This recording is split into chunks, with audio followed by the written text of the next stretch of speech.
Hello everybody, and today we're going to be talking about the Sega Dreamcast.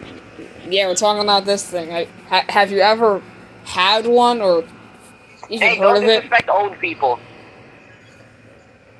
Bruh. Bro, what? There could be somebody watching this that's like 65 years old. Do you even check who watches your videos? Most of the people who watch, like, videos are, like, teenagers, or, like, barely even adults. Like, I'm talking, like, they're, like, 21. Well, but there's still a percentage. That's the point. Don't disrespect them. Dude, Nick, just shut up. Nick, just shut up. You gotta understand, my entire demographic is, like, teenagers and young adults. Bro, that's why... Nick, just start. Just start. Okay, I forgot to run the gameplay. Anyways, this is a Dreamcast opening thing. Isn't it cool? The entire thing for this thing was it's thinking, because, well, you know, it's thinking. Hey, look at that. It's made by Sega, you know, the guys who made Sonic and Sonic. The Dreamcast was made in Japan 1998, and then the USA in 1999. So the USA is always slow, except for the Olympics. They're good. So yeah, they released it in Japan a year before they released it in America because, you know, and it had a pretty good, it had the best launch up until that point. But then again, now I might be asking, why did this thing fail? Well, we didn't get to that part yet, Nick.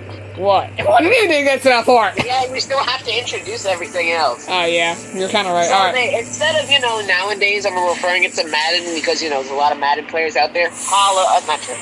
They made Sega Sports. Yeah, for like, I believe they had, well, they were playing Sega game for the Saturn, which, according to some people, they came out in 08. I don't know how the hell they came up with that. But nice going. Nice going, conspiracy theorists.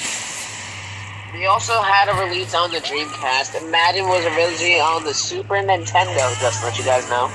Yeah, and then it went over to PlayStation and kind of just sat there, and also went over to Xbox and kind of just sat there and said, so yeah, I'm just gonna sit here and stay on these two consoles. Screw you, Nintendo. But, it had some good games, like Sonic Adventure and GTA 2 for all you old people. Yeah, and you're literally looking at Sonic Adventure. Does this look bad? If you say yes, well, maybe you're correct. I don't know. This is the only thing. Well, I don't think about it. How was the quality back then? For back then, this was groundbreaking. For the first year of its life, this was groundbreaking. When the PS2 came out, it looked awful. That's the thing. We have some... If this would have happened, we probably would have been in GTA 7 already. GTA 3 was originally going to be released as a Dreamcast exclusive, but the console burned and crashed, and we got Sega Sports 2K and Sonic Adventure 2, along with the Super Bowl Shuffle, copyright claims Sonic Shuffle. So, to put it simply, GTA 2 was originally gonna be on the Dreamcast, but, you know, the console, according to Rockstar, it underperformed. Basically, it didn't sell too well, which is apparent when you look at their sales figures. I mean, just look at this. They sold 9 million units. It is literally the worst out of Sega's 4 main consoles. Like, it did even worse than the Saturn, and that thing was on fire for its entire life. And so, also, the Dreamcast had this thing called a VMU, a Visual Memory Unit. It's basically the memory card with a screen, and it goes into the controller. And I just wanted to say, the controller, it's alright. You know, it's a controller, it functions. Then again, it also kind of just, well, in a way, it just kind of frisbee, but without, like, that bottom part. It just took out, like, a semicircle at the bottom. The Dreamcast was the first console to include a built-in modem for online play and internet support. Sega used this feature to sell the consoles as hype grew for the PlayStation 2, which also promised online gaming. We'll get into the PlayStation 2 in the future video.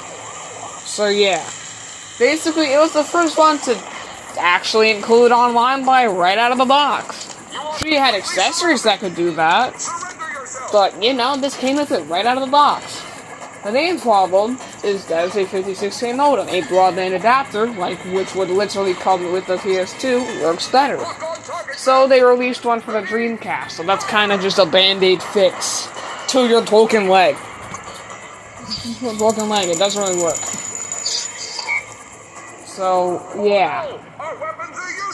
Unfortunately, Sonic Adventure was the Dreamcast's best-selling game. Just to let y'all know. well, yeah, of course. This is literally Sega. They made Sonic. That was literally their flagship franchise. Just carrying them. That's actually probably the reason why the Sega Saturn didn't do so well, because they didn't have a Sonic game.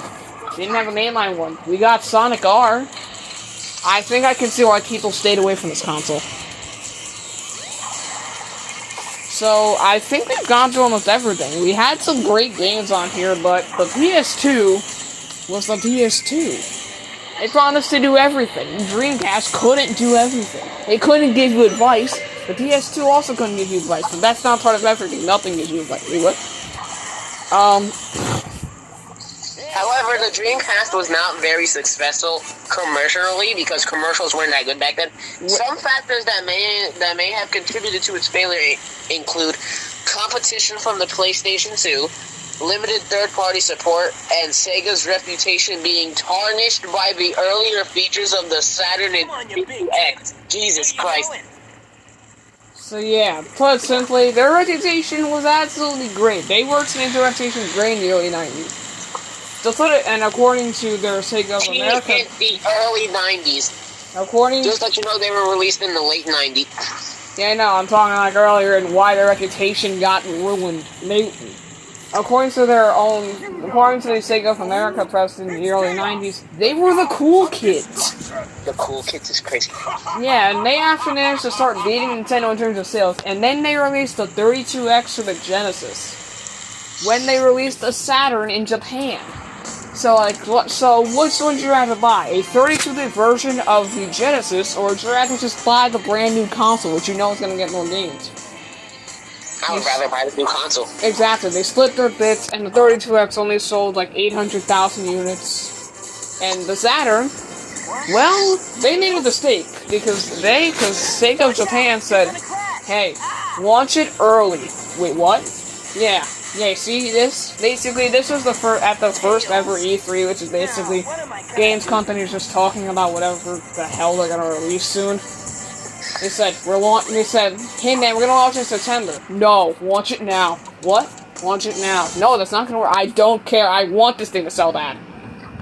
And that's what happened. We got a surprise launch. Also, on a side note, if you guys want to see more like this, 2 likes on a video. Bruh. 2 likes and we'll make more. We'll talk about Generation 5. Or whatever. Exactly. Well, we'll probably be talking about a while of Sega at least, because you can probably cover them like less than 10 videos, but Sega did not make that many stuff, considering that they died. And they didn't die, they still make Sonic, and that's about it. They died on Minecraft Hardcore mode. They died on Hardcore, and they didn't even give them the option to leave. They said, stare at your demise. They said, stare at it.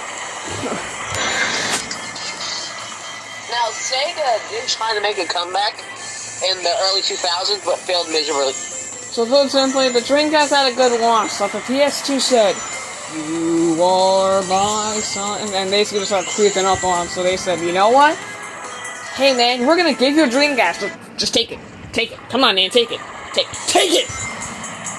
That was literally their strategy, just get in and take it, we're gonna drop the price. We'll start giving these things out, just take it.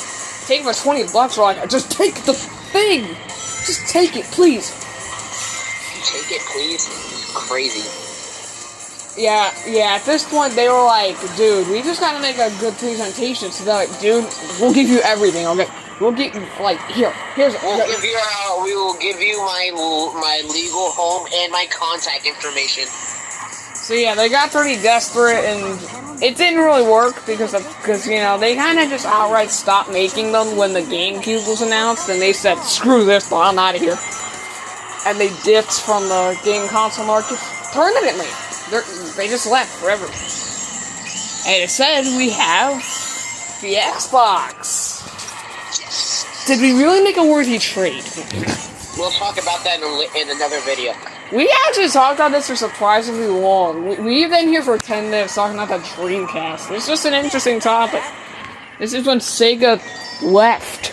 Partially because Sony kind of kicked them right out the door. They said, you see that open door? And just kicked them right out. You're not allowed.